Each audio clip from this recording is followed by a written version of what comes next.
നമസ്കാരം. കർണാടകയിൽ നിന്നുള്ള വാർത്തയാണ്. അവിടെ ഭരിക്കുന്നത് കോൺഗ്രസ്സാണ്. എന്നാൽ യോഗി ആദിത്യനാഥ് ഭരിക്കുന്ന ഉത്തർപ്രദേശിനെ പോലും വെല്ലുന്ന തരത്തിലുള്ള ബുൾഡോസർ രാജാണ് അവിടെ നടപ്പിലാക്കിയത്.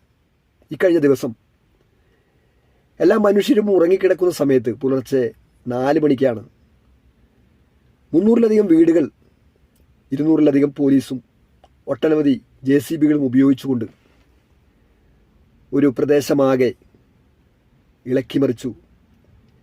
3000-ലധികം ആളുകൾ ഭവനരഹിതരായി.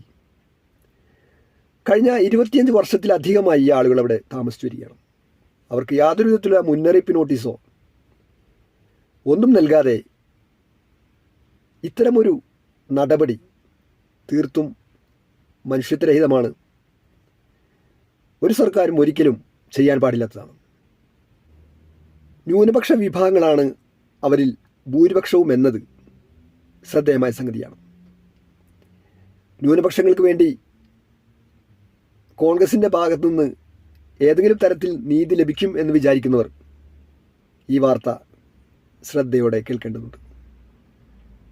തീർത്തും മനുഷ്യത്വരഹിതമായ ഈ നടപടിയിലൂടെ ഒരുപാട് പിഞ്ചുകുട്ടികളടക്കം തെരുവിൽ അന്തിയുറങ്ങേണ്ട സ്ഥിതി വന്നു എന്നുള്ളതാണ്. അവർക്ക് ആധാർ കാർഡുണ്ട്, റേഷൻ കാർഡുണ്ട്. അതൊന്നും എടുക്കാൻ പോലും, അവരുടെ പുതപ്പെടുക്കാൻ പോലും വളരെ തണുത്തൊരു സമയമാണിപ്പോൾ കാലാവസ്ഥ. പ്രത്യേകിച്ച് ബാംഗ്ലൂരിൽ തണുപ്പാണ്.